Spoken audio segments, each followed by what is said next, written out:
I think Goal Titans coach Kapoor's contract, there was a clause where he can't come out of retirement and play for Titans. I think he must be itching to go out there and play a match.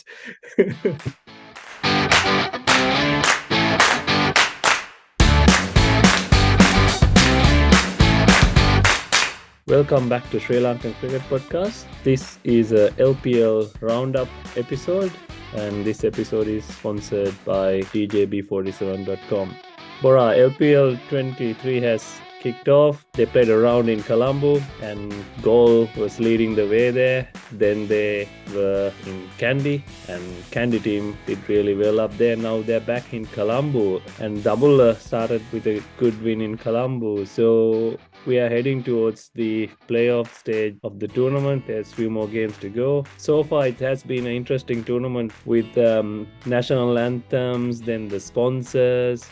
So it's all happening in the LPL, Bora. We haven't recorded the episode for nearly 2 weeks. Good time to come back and do an episode. Yeah, pretty good. I think we're in the final last wing of the LPL. Teams fighting for the top 4 spot. 5 teams vying for 4 places. It might come down to run rates between the 4th and 5th team who sneaks in.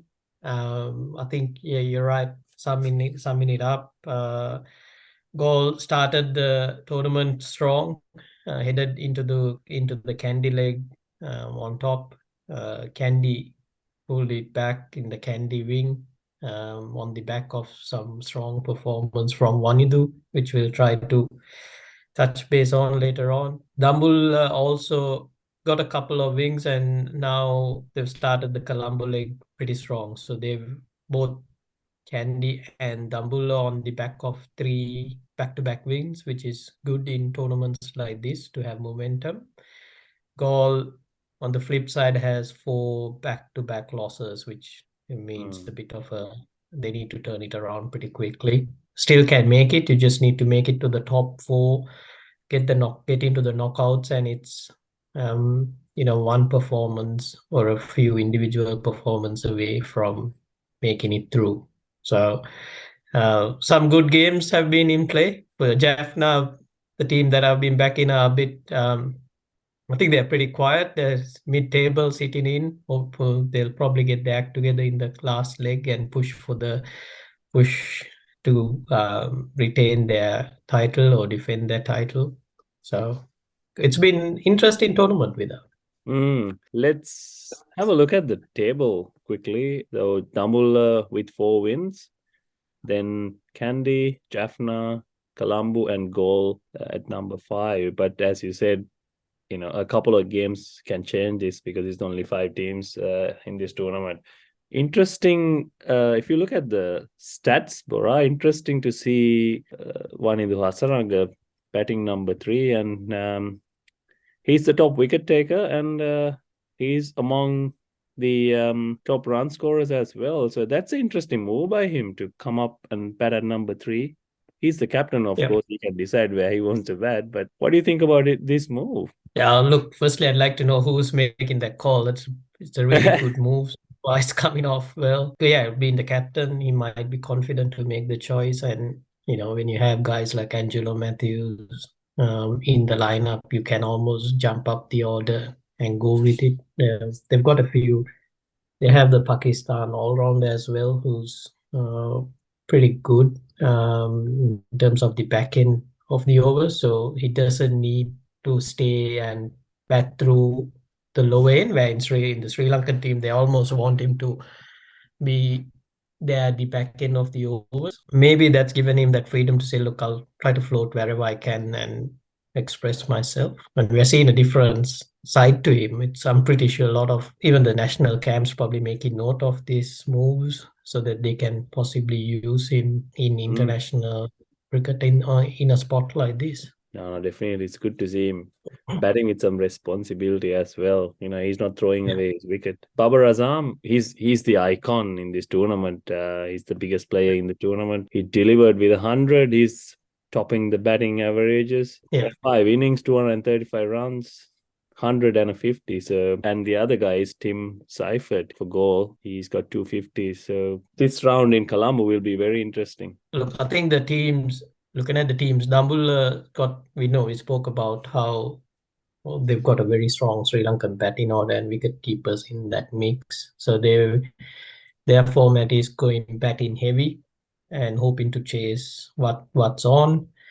With Colombo, they seem to be bowler heavy. Going by at one of the games, I think it was, I can't remember which team it was, but they had 7 bowlers, and Ramesh Mendis didn't bowl in that game Yeah. as well. So it looked like they're very light on the batting order.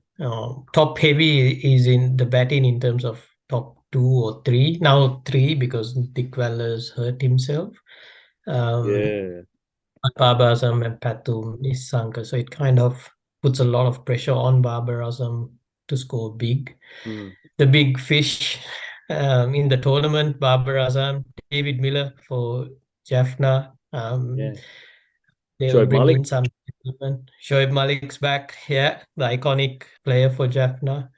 So that generally when players like that return, it brings a good mood in the camp, brings confidence to know they've got a leader, performer returning back into the setup. And it boosts the middle order for Jaffna. So the big fish to watch in the tournament. Yeah. No, definitely. It's been very interesting coming up to the qualifiers. In the bowling camp, Wanindu, Vellalage, Nasim Shah, and Matisha Patirna has taken 8 wickets each, and they're leading the bowling charts. Lots of fast bowlers up there, Bora. Yeah. Yeah, if you look at the next few, it's Nuwan Pradeep, Isurudana, Sakibul Hasan, Kasun Rajit, Binra Fernando. So normally when we play a tournament in Sri Lanka, it's always spinners who, lead the way, but bowlers are doing, especially the fast bowlers, they're doing their bit too. So that's very good to see. That means you're playing on some good wickets, high scoring games. Yeah, there's if we look into things outside the ground, there was a bit of a controversy about the sponsors. Lately in my messages, I get invitations to join these schemes where you can earn money by investing in these little projects. So when I saw some of these sponsors, I was just thinking, oh, okay, is this legit? And but SLC's explanation was they are the sponsors we get.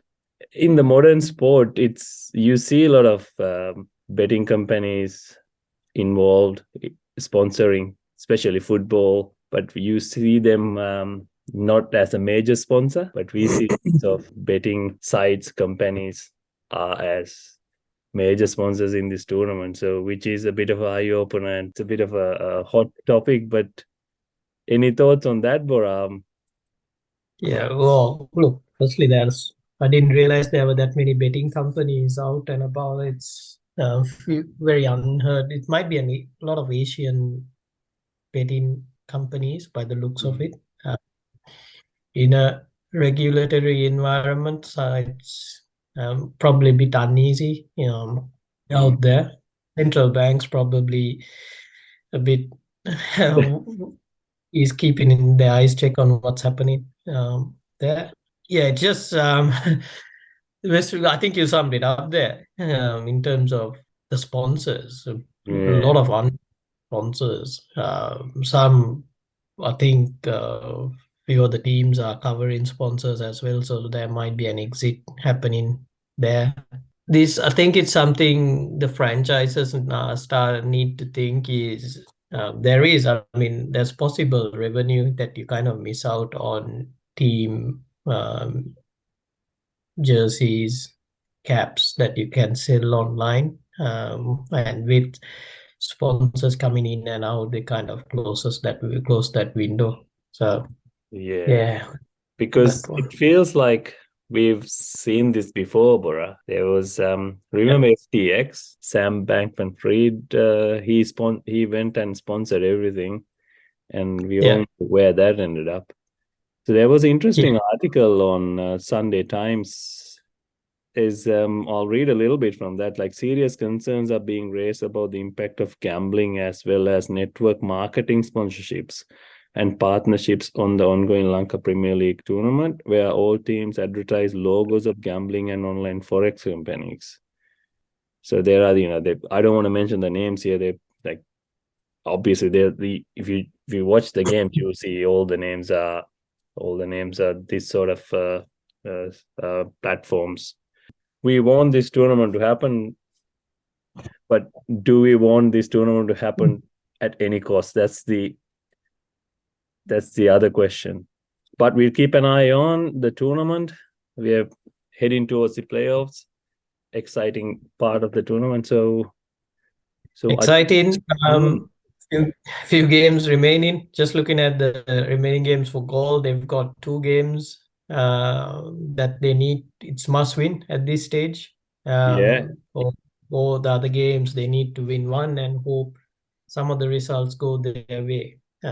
So you want to yeah, control your own destiny. Try to make it to the top four. So you got to win those. Um, Jaffna sitting in a comfortable spot now in the mid-table. They'd uh-huh, like to eventually get up to the top two, so secure the benefit of finishing on top. And Tambulla's turn it around with a team that we felt did look a bit imbalanced, but the top guns are Avishka. I think Avishka is a very key player. His runs are very they have a big say in a game is something I've noticed. So yesterday night as well, he got home the team with a good 70. yeah. Kusal Pereira has been quiet. Mm, Haven't seen a significant score yet. Um, he'll come through. It's just that top four, five batting slots that yeah. seems to be getting played around with. He's back in the Asia Cup squad, Bora. Yeah. Yeah. So he's back after a couple of years, I think. Yeah. Yeah. One good thing with that, just to I think wrap it up, is with the goal team, they've given opportunity for some of the young players. Siobhan Daniels, one Mm, guy who's benefited batting on top of the order. We know he's had a good start in first class cricket back home, and yeah. in the T20 circuit, he looks a good player at the that Sri Lanka will, invest and try to get him involved in the setup. So I think this is Mm, if you say who's the emerging player of this tournament, I think Siobhan Daniels put yep. his hand up to be up there. Um, Couple more games to go through, so hopefully can make some telling contributions. Yeah. Yeah. I think Goal Titans coach Kapoor's contract, there was a clause where he can't come out of retirement and play for Titans. I think he must be itching to go out there and play a match. Yeah, he's looking fit as ever. Looks good to be playing out there as well. And as a coach, it's having player like that in a team. It gets a team all energized, moved about. So Yeah. uh, Nah, nah. keep it set up. All right, let's wrap it up. We'll catch up in a couple of days. Hopefully, by that time, Goal Titans will win 2 games and top the tables again. No, no, I don't think they can top the table with that. Hey, Hopefully, they get into the playoffs. Catch you guys later. Thanks all a right. lot for listening. Thank you. Talk to you later. Bye.